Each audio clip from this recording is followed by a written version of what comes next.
ስለዚህ እውነተኛ ፓርቲ መሆን አልቻለም። ሰዎቹ አሉ ትላልቅ ሰዎችም እስከታችም አሉ። የኢህአዴግ ፍርስራሽ ሰዎች ስብስብ ነው። ስለዚህ አንድ ወጥ የሆነ ፓርቲ አደረጃጀት የመንግስት አደረጃጀት ማመሰረት አልቻለም። መዋጋት ብቻ ሳይሆን ሲነጋገሩ አሁን ፋኖ አመራሮች ሲናገሩና የኦሮሚያ ልዩ ኃይል ሰዎች ጸጥታን ለማስጠበቅ ስለ ክልላቸው፣ ስለ አካባቢያቸው፣ ስለ ኢትዮጵያ ሲነጋገሩ በአንድ ፓርቲ በአንድ መንግስት የሚመሩ ሳይሆን በአንድ ሀገር የሚኖሩም አይመስሉም። በአንድ ሀገር ያሉም አይመስሉም። ሐሳቤ ገብቷል? የአማራ ጸጥታ ኃይሎችና የኦሮሚያ ጸጥታ ኃይሎች ማለት ነው። ፋኖ ስላሉ ጸጥታ ኃይሎች ፋኖ የተወሰነ ጊዜ ነው አንድ ጊዜ ችግር የተፈጠረ እንጂ መንግስት እውቅና ያሰጠው ነው አይደል? በመንግስት እውቅና ያለው ነው። በአማራ መንግስትም በፌደራል መንግስትም እኔ ጠቅላይ ሚኒስቴሩም ሲናገሩ ሰምቻለሁ። የተወሰኑ ፋኖ ውስጥ ችግር የፈጠሩ አሉ፣ ለህግ ይቀርባሉ አሉ። ፋኖ ግን የሀገር ባለውለታ ናቸው ብሎ ሲናገሩ ሰምቻለሁ። እንደዛው ነው የምናውቀው። የኦሮሚያ ልዩ ኃይልም አዛዦቻቸው ጓደኞቻችን ናቸው። አብረን ያደግን አብረን የሰራን። በመንግስት ነው የሚደራጀው፣ በመንግስት ነው የሚታጠቀው። ደሞዝም ወስድ እኮ ነው የመንግስት ደሞዝ። ሲናገሩ ኢትዮጵያ ውስጥ የአንድ ሀገር በአንድ ጠቅላይ ጦር ኃይሎች አዛዥ የሚመራ ሳይሆን በአንድ ሀገር ያለ ኃይልም አይመስልም። ይሄ ማለት የብልጽግና የሰዎች ስብስብ እንጂ ብቁ ፖለቲካዊ ድርጅት ያለ መሆኑን የሚያሳይ ነው። ተቋም መፍጠር በእርግጥ አጭር ጊዜ ነው። በሰለጠነው ዓለም 4 ዓመት ነው ታልኩ አንድ ዘመን መንግስት። አጭርም ጊዜ ቢሆን ውጤቱ ግን ይሄ መሆን አልነበረበትም። ብልጽግና ራሱን ማፍረስ ነበረበት። የሚሰማው ሰው ቢኖር እውነቴን ነው የሚል ራሱን ማፍረስ አለበት። አልቻለም። ይሄ የሆነበት ምክንያት ደግሞ የኢህአዴግ ፍርስራሽ ስብስብ ሰዎች ፓርቲ መሰረትናሉ። ሂደቱን ተከትሎ እድገቱን ጨርሶ የመጣ አይደለም። ይሄ ደግሞ ውጤቱ የምናየው ሆነ። መግለጽም እኮ ነው የሚያስቸግረው። እዚህ መንገድ ይዘጋል እኮ እዚህ ገብረ ጉራቻ በየቀኑ መንገድ ይዘጋል። ብዙ ሰው ይታገታል። እዚህ አምቦ መንገድ ይዘጋል። ወልንጭቲ መንገድ ይዘጋል። ኢትዮጵያ እንደዛ ሆነ አታውቅም። ስለዚህ ውጤቱ መንግስት ስልጣን ላይ ያለው መንግስት ሊባርክ ትልቁ የመጀመሪያ ኃላፊነቱ የዜጎችን ደህንነት መጠበቅ ነው። ገብቷል? እኔም አንድ ቦታ ሄጄ ሸፍቼ ቢተኩስ አንተም ቢተኩስ አንተ በግ ትጠየቃለህ። መንግስትም ግን ተጠያቂ ነው። እኔ እንደዛ ማድረግ እንዳልችል መቆጣጠር መቻል አለበት። ሐሳቤ ገብቷል? ዋናው ሰው ወጥቶ በሰላም እንዲገባ ነው። ከዛ በኋላ ነው ልማት፣ ብልጽግና፣ ትምህርት፣ እድገት የሚባለው። ስለ ደህንነቱ የሚሰጋ ሰው፣ ስለ ወጥቶ መግባቱ የሚያስብ ሰው፣ የሚጨነቅ ሰው ምንድን ነው የሚያለማው? ምንድን ነው የሚማረው? ምን ሊማር ይችላል? ልጆች እየሰጉ በእውነት ሊማሩ ይችላሉ እንዴ? እየራባቸው ስጋት ውስጥ ነው መማር ይችላሉ? በትክክል መማር ይችላሉ? መምህር ማስተማር ይችላል? ገበሬ ማረስ ይችላል? አሁን እኛ ቡና አለን እየተለቀመ አይደለም። ሰው ጫካ ከሄደ አንዱ ይመጣና ለሸኔ ቀለብ ልታደርስ ነው ይላል። ሌላው ወገን ይመጣና ደግሞ አንተ ሰላይ ነህ ይላል። ቡና ዝም ብሎ ለመንግስት ይላል። ቡና ዝም ብሎ 2ኛ 3ኛ ዓመት ይበሰብሳል ማለት ነው። ረሃብ አለ። ስለዚህ ይሄ ውጤቱ እኔ ከመንግስት አቋም መዳከም ጋር ያይዤ ነው ማየው። በተለይ ኮሎኔል እርስዎ የኦነግ የፖለቲካ ኦፊሰር ነዎት። በፓርቲ ደረጃ የሚንቀሳቀሱ አሳስቡም የጋራ እንደሆነ አምናለሁ። ግን አንድ ለየት ያለ ጥያቄ መጠየቅ ፈልጌ ነው። ከሌላ አንግልም ምንም እንዳይብኝ አልፈልግም። ለምንድን ነው ወለጋ ላይ እንደዚህ ሆኖ በልዩነት? በእርግጥ ሌሎች የኦሮሚያ አካባቢዎችም ችግሩ አለ። ግን ለምን ወለጋ በልዩነት ውጊያ ሊበረታበት ቻለ ላለፉት 4 ዓመታት? እሱ ፍሮንት ነው። አሁን እያደገ ትልቅ የሆነው ሰራዊት ከኢህአዴግ ስልጣን ከመልቀቁም በፊት በአነስተኛ ደረጃ እዛ አካባቢ እንቀሳቀስ ነበር። እሱ ነው እያደገ የመጣው። ይሄ ቦታ በደርግ ጊዜም የኦሮሞ ነጻነት ሰራዊት ቤዝ ነበረ። በእርግጥ ምስራቅም ነበረ እንደዚሁ እና ሰው ደግሞ ከሌላው ኦሮሞ በተሻለ በሚሽን ትምህርት ቤት ምክንያት ሰዎች በብዛት ተምሯል። ፖለቲካዊ ንቃት አለ። የራስን መብት ትጠይቃለህ። ሚሽን ትምህርት ቤት አጀማመሩ በዛ አካባቢ ነው ከኦሮሚያ። እሱ በደንብ ሰውን አስተምሯል። የተማረ ሰው ይበዛል። የተማረ ሰው ደግሞ መብቱን እንዲሁ አሳልፎ የሚሰጥ አይደለም። እዛ ላይ ትኩረት አደረጉ እንጂ ግን ፍሮንት ነው የመረጡት። እዛ ጠላቴ ነው ብለህ ስትገመግም ስትሮንግ ፖይንቱ የት ነው? ቅድሚያ የሚሰጠው የቱ ነው? ሁለተኛ ደረጃ ሶስተኛ ደረጃ ማለት ሌሎቹን ትተዋለህ ማለት አይደለም። ጊዜ የማይሰጥህን ታስቀድማለህ ማለት ነው። እንዳየ ነው ይኸው አሁን ጉጂ ውስጥም እዚህ ሸዋ ውስጥም ምዕራብ ሸዋ፣ ሰሜን ሸዋ፣ ደቡብ ምዕራብ ሸዋ፣ እዚህ ምስራቅ ሸዋ እየተስፋፋ መጣ። ቦረና ውስጥም አለ። ግን ቅድሚያ ሰጡት። በእርግጥ ለምን ቅድሚያ እንደሰጡ እነሱ ያውቃሉ። ጠላት አለኝ ብሎ የገመገመው ኃይል ምክንያታዊ ነው፣ ያለ ምክንያት አይደለም። ግን የመጀመሪያው ፍሮንት አድርጎ መረጡት። እኔ እንደማስበው ሰራዊትም እዛ አነስተኛም ቢሆን በወቅቱ የተደራጀ ነበረ። ከፍተኛ ህዝብ ድጋፍ ነበረው። ህዝቡ ደግሞ ገበሬውም ቢሆን በብዛት የተማረ ነው። የነቃ የተደራጀ ህዝብ ደግሞ ለውጥ ሊያመጣ ይችላል።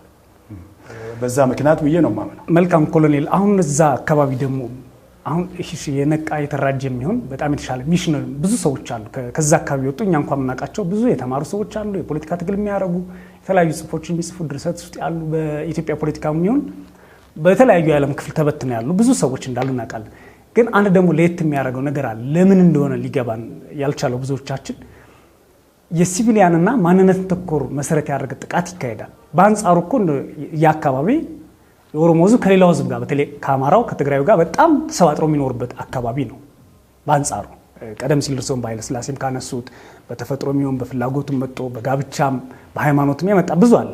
ግን ማንነት ተኮር ጥቃቶች ደግሞ በልዩነት ይፈጸማሉ እዛ አካባቢ። ለዚህ ምክንያት አለው ብለው ያስባሉ ወይስ እንደው ከሚነገረው ነገር ከሚወራው ነገር ንጹሃን አታክ የሚያደርግ አንዳች ሌላ ኃይል አለ ማለት ይችላል? በግራም በቀኝ ተሰልፈናን ከሚሉት ውጪ እንግዲህ ይሄን ትንሽ ሰፋ አድርጌ ብነግር ጊዜ እንዳልወስድ እንጂ ከኦሮሞ ነጻነት ፕሪንሲፕል ህግ ነው ተነስቼ አንድ ነገር ልነገር የፈለኩት። እኛ ኦሮሞና ኦሮሚያ ብለን እንለያለን። ኦሮሞ የምንለው ያው እንደምታውቀው ከኦሮሞ የተወለደ ሙሉ በሙሉ ወይ በግማሽ አንድ አራተኛም ሰውየው እኔ ኦሮሞ ነኝ እስካለ ድረስ ባለቤቱ ከአማራና ከኦሮሞ ተወልዶ አማራነትን መምረጥ መብቱ ነው። ኦሮሞ ነኝ ካለ እና በጉዲፈቻ ደግሞ ታውቃለህ ባህሉ በጉዲፈቻም በህግ በባህላዊ ህግ ማለት ነው ኦሮሞነትን የተቀበለ ኦሮሞም የሰጠው ኦሮሞ ነው እንላለን። አንተም ብትሆን በጉዲፈቻ ኦሮሞ ከሆንክ በቃ ኦሮሞ ነህ ማለት ነው። ኦሮሞ የምንለው እነዚህ ነው። ኦሮሚያ ዜጋ የምንለው ደግሞ እነዚህ ኦሮሞዎችን እንዳለ ወስዶ በኦሮሚያ ውስጥ የሚኖር ማንም ብሔረሰብ የኦሮሚያ ዜጋ ነው። አነስተኛ ብሔረሰብ ሆኖ መሃል ኦሮሚያ የሚኖር ሊሆን ይችላል፣ በግሉ የሚኖር ሊሆን ይችላል። በግሉ አንድ ጉራጌ አንድ ቀበሌ ውስጥ ብቸኛም ሊሆን ይችላል። አንድ ጉራጌ የኦሮሚያ ዜጋ ነው። ኦሮሚያ የምንለው እነዚህ ነው። የኦሮሚያ ዜጎች የምንለው እነዚህ እኩል መብት አላቸው በኦሮሚያ ላይ። ማንም ኦሮሞ ያለው መብት አላቸው።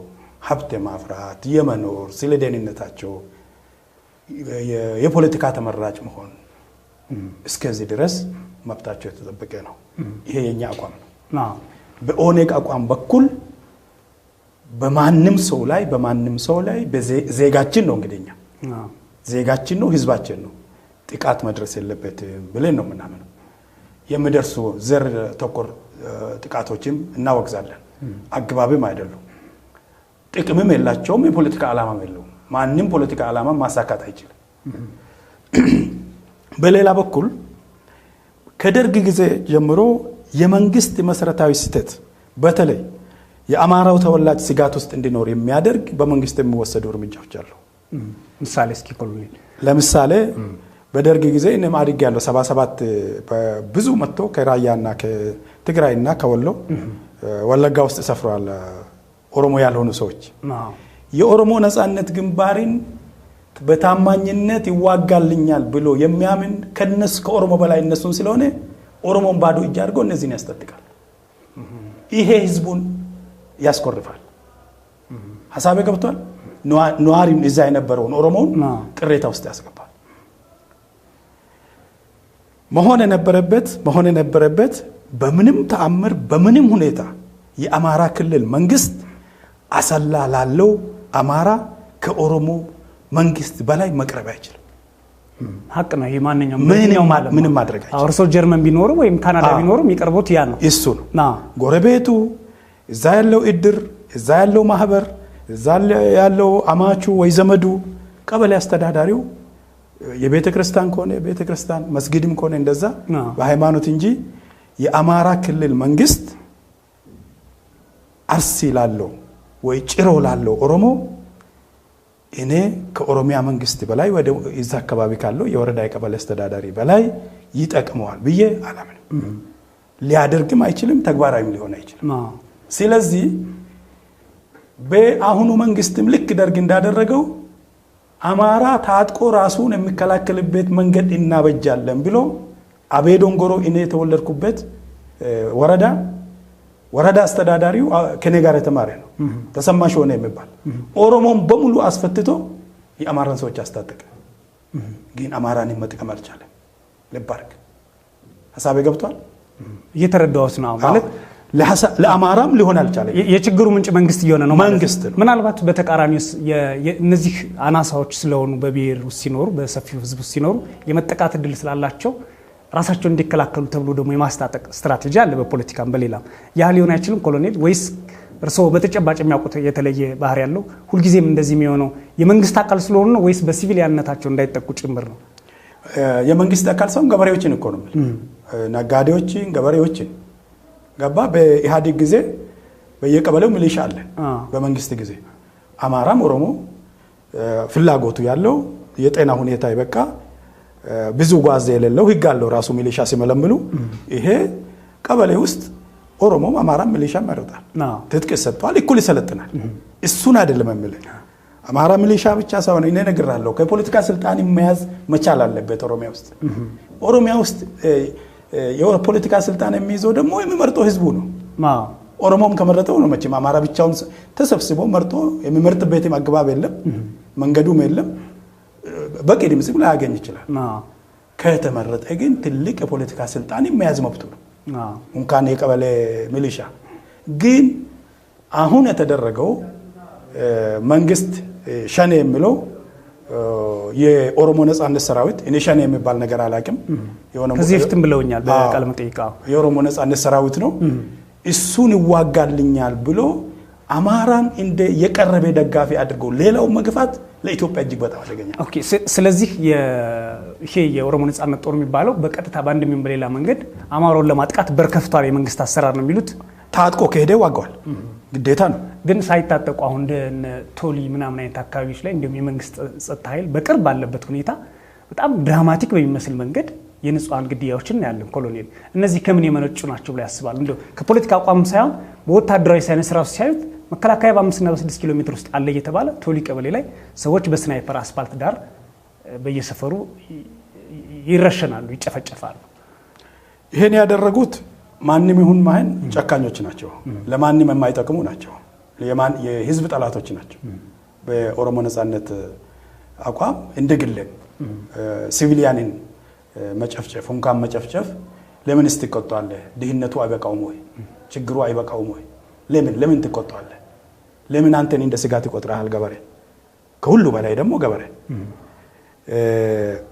ስለ ድርጊቱ ግን መጀመሪያ እንዳልኩ ነው መንግስት መቆጣጠር የማይችል ከሆነ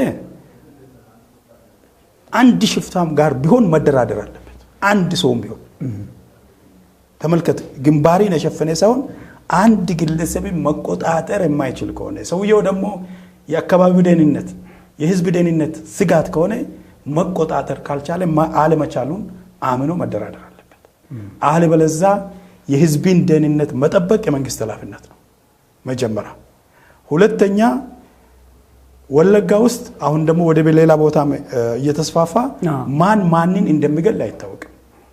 ከኦሮሞ ነጻነት ሰራዊት ቃል ቀባይ በተደጋጋሚ የሰማሁት ሲቪሊያንን አናጠቃ ገለልተኛ አካል ያጣራ ብሎ በተደጋጋሚ ሲጠይቁ ሰምቻለሁ። አሁንም ይሄ ነው መወሰድ ያለበት እርምጃ። በፍጥነት መንግስት የህዝቡን ደህንነት የሚጠብቅበት አቋም ላይ መገኘት አለበት። ያለፈው ደግሞ መጣራት አለበት። ማን እንዳደረገ መጣራት አለበት። ምክንያቱም አንዱ አንዱን ስለሚከስ ገብቷል ሐሳቤ። የኦሮሞ ነጻነት ሰራዊትን መንግስትን ነው የሚከሰው። መንግስትም የኦሮሞ ነጻነት ሰራዊትን ይከሳል። ወደ ኋላ ተመልሼ ደግሞ ልሄድ የኦሮሞ ነጻነት ሰራዊት ታሪክ እነ ዳውድ ይዛው ነበር ድሮ እነ ሌንጮ ለታ እነ አባጫላ እነ ሌንጮ መቼም ሳታውቃቸው አትቀርም። እዛው ነበር ወለጋ። እነሱ ያሉ ነው ደርግ 77 አምጥቶ ብዙ ቀበሌዎችን ጫንቃ ያሰፈረው። የኦሮሞ ነጻነት ሰራዊት ውስጥ አማራ ሆኖ ሻለቃ አዛዦች ነበሩ። አማራ ሆኖ ልክ ቅድም እንዳልኩት አገሬ ነው የኦሮሞ እድል እኔን የሚመለከታል ብሎ የጦር አዛዦች ነበሩ። እንኳን ሲቪል መግደል አልተሰማም፣ ተሰምቶ አያውቅም። አማራ ዛን ጊዜም ነበረ፣ ዛሬም አለ። ገብቷል። አንድም ቀን ይሄ ተሰምቶ አይታወቅም። በታሪክም የትም ቦታ የተዘገበ ነገር የለም። በቻርተሩ ጊዜም ጫላ ማን ነው እዚህ በደን ነው የተፈጸመው። የኦሮሞ ነጻነት ሰራዊት አሁንም በገለልተኛ አካል እንዲጣራ እየጠየቀ ነው። ገለልተኛ አካል ተጣርቶ አንድ ሞቅ ያለበት የኦሮሞ ነጻነት ሰራዊት ጋንታ መሪ አድርጎት ከሆነ ለህግ ነው መቀረብ ያለበት። ወንጀለኛ ነው። እኔ ፍጹም ነው ማለት አይደለም። ልብ አድርግ፣ ወንጀል ከሰራ መጠየቅ አለበት። ስለዚህ መጀመሪያ እንዳልኩ መንግስት የአካባቢውን ጸጥታ መቆጣጠር አልቻለም። ገብቶሃል። ይሄ እንዲም እያለ ደግሞ ጦርነት ናፋቂ ነው። አይበቃኝም ብሎ ሌላ ይጨምራል። ጉራጌ ከዚህ ክልል ይሆናሉ ብሎ ሲጠይቅ ወጣቶችን ያስራል። ወላይታ ሲጠይቅ ያስራል። ይሄ በር ዘግቶ ነበር መፍትሄ መስጠት ያለበት እንጂ አንድ ወጣት ከጉራጌ ጫካ እንዴት አንድ ወጣት ከወላይታ ጫካ እንዴት መመኘት መቼም ጤና አይደለም። ኢትዮጵያ ከዚህ በላይ ጦርነት መሸከም አትችልም ብዬ ነው ማምነው።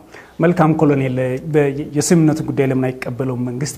በኦሮሞ ነጻነት ጦር በኩል ያለው አቋም ምንድነው የሚለው ወደ ኋላ ልመጣለሁ። ከሰሞኑ እና ደጋግሞም ሲሰሙ እንደምሰማቸው በተለይ ደግሞ ከኦፌኮ አቶ ሙላቱ ገመቹ አንድ ንግግር በኦፊሻል ደረጃ ፖለቲካ ፓርቲ ዝም ብሎ ከሩመሮች ውጪ የኤርትራ ሰራዊት ወለጋ ውስጥ አለ፣ ቢሻንጉል ውስጥ አለ ብለው ሲከራከሩ ሰምተናል። እንደውም አምባሳደር ሬድዋን ሁሴንን ጠይቀዋቸው ፖለቲካ ፓርቲ ጉባኤ ላይ ሳይመልሱላቸው ያለፉት ጉዳይ ነውና በእናንተ በኩል የኤርትራ ሰራዊት በወለጋ ውስጥ ሚና አለው ብላችሁ ታስባላችሁ? ማለት ከሰሜኑ አልፎ መጥቶ ወለጋ ውስጥ የኤርትራ ሰራዊት እየተዋጋ ነው ወይም እያዋጋ ነው ወይም ደግሞ እየረበሸ ነው የሚል ተጨባጭ ነገር ይኖራል? ምናልባት በፓርቲያቸው ውስጥ ያላቸው አንደርስታንዲንግ ካለ። እኔ እዚህ ላይ መቸኮል አልፈልግም።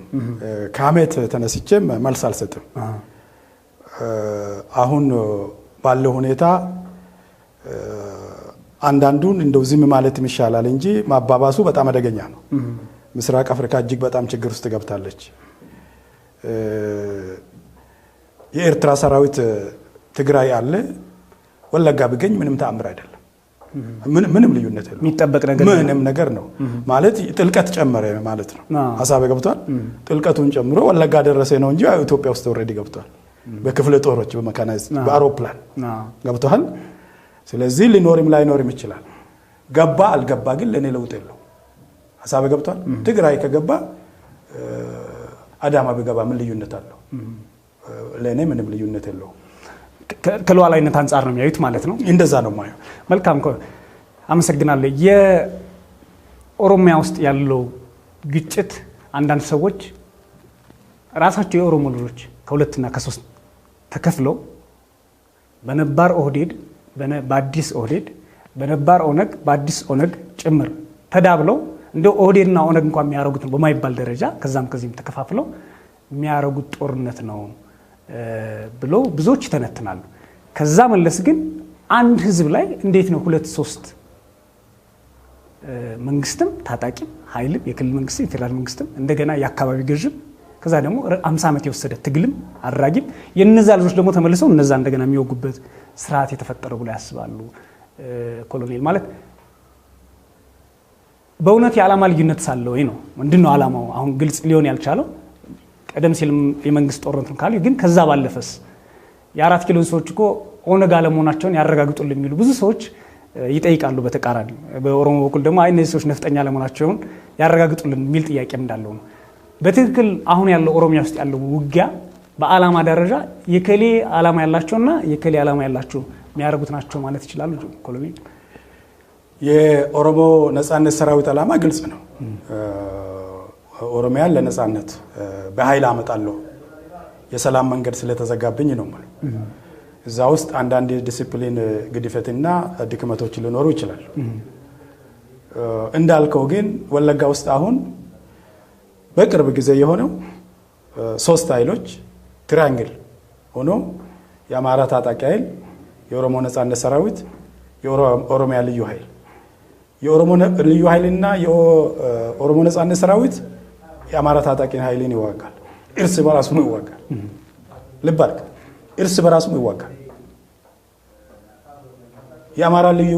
የአማራ ታጣቂ ኃይል ሁለቱን ይዋጋል። ሁለቱም ሁለት ነው። ሁሉም ሁለት ይዋጋሉ። የኦሮሞ ነጻነት ሰራዊት የአማራ ታጣቂን ይዋጋል፣ የኦሮሚያ ልዩ ኃይልን ይዋጋል። የኦሮሚያ ልዩ ኃይልም የኦነግ ሰራዊትን ይዋጋል፣ የአማራ ታጣቂን ይዋጋል። እንደዚህ ዝብርቅርቅ ያለበት ሁኔታ ላይ እልቂትና ፍጅት መፈጠሩ ኦሬዲ የሚጠበቅ ነው። ላልኮ ግን የኦሮሞ ነጻነት ሰራዊት ዓላማው ግልጽ ነው።